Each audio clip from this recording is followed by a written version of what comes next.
Hello, আসসালামু আলাইকুম। আমি মামুন বলছি। আশা করি আপনারা সবাই ভালো আছেন। গত ক্লাসে আমরা ভেরিয়েবল নিয়ে আলোচনা করেছিলাম। মেইনলি ৩ ধরনের ভেরিয়েবল আমরা দেখেছিলাম। একটা হলো গিয়ে ইন্টিজার টাইপের ভেরিয়েবল, তারপরে ক্যারেক্টার, তারপরে ফ্লোট টাইপের ভেরিয়েবল। এবং দেখেছিলাম যে এগুলি কিভাবে প্রিন্ট করতে হয়। যেমন আমরা দেখেছিলাম যে ইন্টিজার টাইপের ভেরিয়েবল প্রিন্ট করার জন্য %d ইউজ করতে হয়। তারপরে যার ভ্যালুটা প্রিন্ট করতে চাই তার নামটা লিখে দিতে হয়। তারপরে আমরা দেখেছিলাম যে ক্যারেক্টার টাইপের ভেরিয়েবল প্রিন্ট করার জন্য %c ইউজ করতে হয়। তারপরে যার ভ্যালুটাই প্রিন্ট করব এখানে, তার নামটা এখানে লিখে দিতে হবে। আর ফ্লোটের জন্য আমরা যেটা দেখেছিলাম যে পার্সেন্টেজ ইউজ করা হয় ফ্লোট নাম্বার প্রিন্ট করার জন্য। যার নাম্বারটা প্রিন্ট করব তাকে এখানে লিখে দিতে হবে যে ওর নাম্বারটা আমি এই পার্সেন্টেজের জায়গায় প্রিন্ট করতে চাই। তো আজকে আমরা একটা নতুন টপিক নিয়ে আলোচনা করব। তো ওই নতুন টপিকে আলোচনা করার আগে আমরা ছোট্ট একটা উদাহরণ দেখি। আমরা সবাই আসলে ইনপুট আর আউটপুট এই দুইটা ওয়ার্ডের সাথে মোটামুটি পরিচিত। ইনপুট মানে কি, আউটপুট মানে কি? তো আমি যদি কম্পিউটার দিয়ে বোঝানোর চেষ্টা করি, ইনপুট আমাদের যে কম্পিউটারে যে কিবোর্ড, যে মাউস, ঠিক আছে, এর দ্বারা কি করি আমরা লিখি বা মাউস আমরা ক্লিক করি। এর মাধ্যমে কি হচ্ছে, আমরা একটা জিনিস ইনপুট দিচ্ছি। মানে এই যে প্রেস করা, কম্পিউটারে কিবোর্ডে প্রেস করা বা মাউসে যে প্রেস করা, এগুলোর বলা হয় ইনপুট। ইনপুট দিচ্ছে। আর আমাদের মনিটরের মাধ্যমে দেখাচ্ছে যে আমি যে কিবোর্ডে যা কিছু লিখছি সেটা কিন্তু শো করতেছে কিসে, আমার মনিটরে শো করতেছে। তো মনিটরটা হলো আমার একটা আউটপুট। বা আমি একটা মুভির উপর ক্লিক করলাম, ওই মুভিটা মানে শুরু হয়ে গেল, স্টার্ট হয়ে গেল, তখন ওই যে সাউন্ডটা আসতেছে সাউন্ড বক্স দিয়ে, ঠিক আছে, সাউন্ড বক্স দিয়ে, ওটা হলো গিয়ে আমার আউটপুট। সো ইনপুট হলো গিয়ে আমরা যেটা ইনস্ট্রাকশন দিচ্ছি, যেমন আমি মাউসের মাধ্যমে বা কিবোর্ডের মাধ্যমে দিচ্ছি। আর আউটপুট হলো গিয়ে আমি এর কিবোর্ড বা মাউসে প্রেস করার মাধ্যমে যে জিনিসটা পাচ্ছি। মানে যেমন আমি মাউসে যদি ক্লিক করি তাহলে আমি একটা গান শুরু করতে পারতেছি বা ছাড়তে পারতেছি। তখন আমি কি হয়, আমি সাউন্ডটা বা গানটা শুনতে পারতেছি। এই যে গানটা বাজতেছে এটা হলো কি আমার আউটপুট।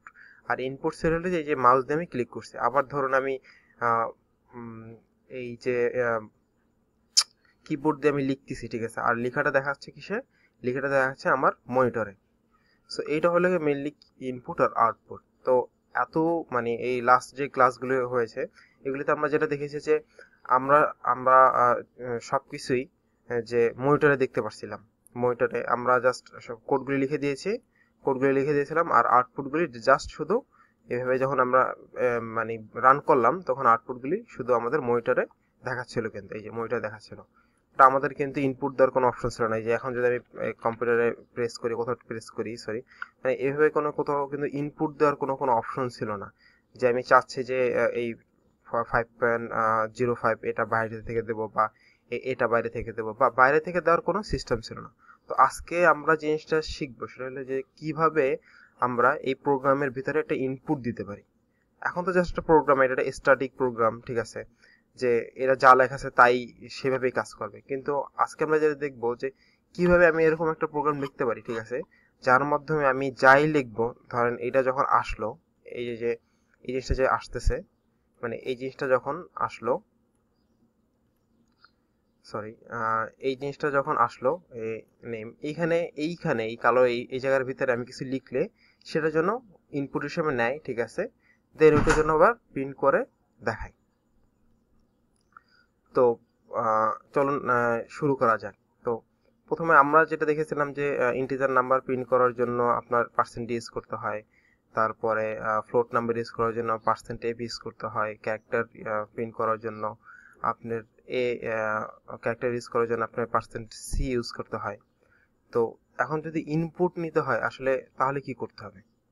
তো ইনপুট নেওয়ার জন্য যেটা আবার ইউজ করতে হবে সেটা হলো গিয়ে scanf একটা ফাংশন আছে। যেমন প্রিন্টএফ ফাংশনের মাধ্যমে আমি সবকিছু প্রিন্ট করে দেখাই, যেমন শো করি, আউটপুটটা দেখাই, তেমনি কোনো কিছু ইনপুট নেওয়ার জন্য আমার scanf একটা ফাংশন আছে, ওই ফাংশনটা ইউজ করতে হবে। তো scanf ফাংশন আমি ইউজ করলাম। তো ইউজ করার পরে আমি কোনো একটা ভ্যালু এখান থেকে নিলাম কিবোর্ড থেকে, নিয়ে কিন্তু ওই জিনিসটা আমার কোথাও রাখতে হবে। তো রাখার জন্য কি দরকার হবে, আমার একটা পাত্রের দরকার হবে। কোনো জিনিস রাখার জন্য কি দরকার, আমাদের একটা পাত্র দরকার হয়। তো তেমনি আমি যখন এখানে কোনো যে একটা জিনিস ইনপুট দেবে স্ক্যানের ফাংশনের মাধ্যমে, তখন কিন্তু এটা রাখার জন্য একটা ভেরিয়েবলের দরকার হবে।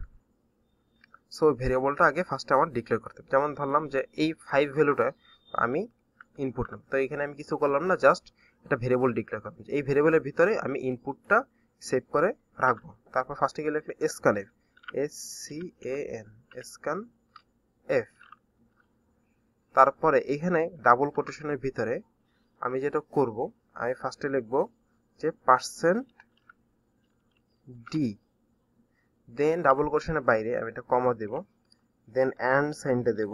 অ্যান্ড সাইন দেওয়ার পরে যার ভিতরে আমি স্ক্যান করার পর স্ক্যানের মাধ্যমে কি আমি একটা ইনপুট দিচ্ছি এখানে কিবোর্ড থেকে, একটা ইন্টিজার ভ্যালু, যেহেতু আমরা ইন্টিজার নিয়ে কাজ করতেছি এখন, ইন্টিজার ভ্যালু ইনপুট দেবো। এই ইনপুটটা তো কারোর ভিতরে রাখতে হবে, মানে এই ভ্যালুটা তো কারোর ভিতরে রাখতে হবে, যার ভিতরে রাখবো সেটা অ্যান্টের পরে তার নামটা, অ্যান্সারের পরে তার নামটা লিখে দিতে হবে। তাহলে এখানে নাম কি হবে, BOTO চলে আসছে, বোতল 1। তারপরে কি করতে হবে, আমার সেমিকোলন দিয়ে শেষ করে দিতে হবে। এরপর একটা দিয়ে দেবে। এখন কি হলো যে আমি যখন এই প্রোগ্রাম রান করব তখন একটা ইনপুটের জন্য কম্পিউটার আমার কাছে চাবে যে ইনপুট দেওয়ার জন্য, আমি এখান থেকে একটা ইনপুট দেবো, দেন ওইটা সেভ হবে কিসে, আমার বোতল 1 এর ভিতরে সেভ হবে। দেন যেটা হবে পরের লাইনে, যে আমি যেটা লিখলাম ঠিক আছে সেইটাই প্রিন্ট করে দেখা দেবে। প্রিন্ট করার জন্য আমি কি জানি, আগেরটাতে জানি যে % করতে হয়, তারপরে এটার ভিতরে যেহেতু আমি রাখছি ভ্যালুটা, তো এটা লিখে দিলাম। তো আজকে আমরা যেটা নতুন যে জিনিসটা দেখলাম সেটা হলো যে কিভাবে একটা ইনপুট নিতে হবে। তো ইনপুট নেওয়ার জন্য কিন্তু %d ইউজ করা হয়, বাট ডিফারেন্সটা কি, শুধু এখানে একটা অ্যান্ড চিহ্ন দিতে হয়, আর প্রিন্ট করার জন্য কিন্তু কোনো অ্যান্ড চিহ্ন নাই, ঠিক আছে। এই হলো মেইনলি ডিফারেন্স। তো চলুন দেখি এটা আমরা সেভ করি, সেভ করে এটা রান করি কি হয় দেখি। ওকে, চলে আসছে। এখন কিন্তু একটা জিনিস দেখেন যে এখানে কার্সর মানে এটা কিন্তু আপ ডাউন করতেছে, তার মানে কি আমি যদি কিছু লিখে যদি ইন্টার প্রেস করি তারপরে পোর্টটা কিন্তু চলে আসবে। ধরুন আমি এখানে লিখলাম 10, ঠিক আছে। এখন যদি আমি ইন্টার বাটনে টিপ দিই, এই যে দেখেন টোটাল ইজ 10। তার মানে কি হচ্ছে, আমি যখন 10 লিখলাম এই 10টা সেভ হয়েছে কিসে, এইটার ভিতরে, দেন এইটা আমি প্রিন্টএফ এর মাধ্যমে প্রিন্ট করে দেখালাম।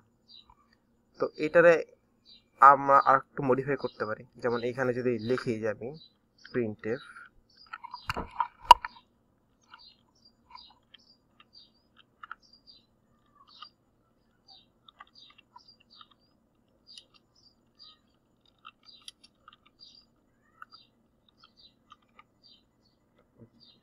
দিয়ে দিই, পরে আমি যদি দিই, এখন কি হচ্ছে, আমি ফার্স্ট আগে লাইন লিখলাম যে ইন্টার ইনপুট, যাতে বোঝা যায়, আর এখানে দিয়ে দিলাম কি \n দিলাম। এখন এটা সেভ করি, সেভ করে এটা রান করি, দেখেন ফার্স্টে কি আসলো যে এন্টার ইওর ইনপুট।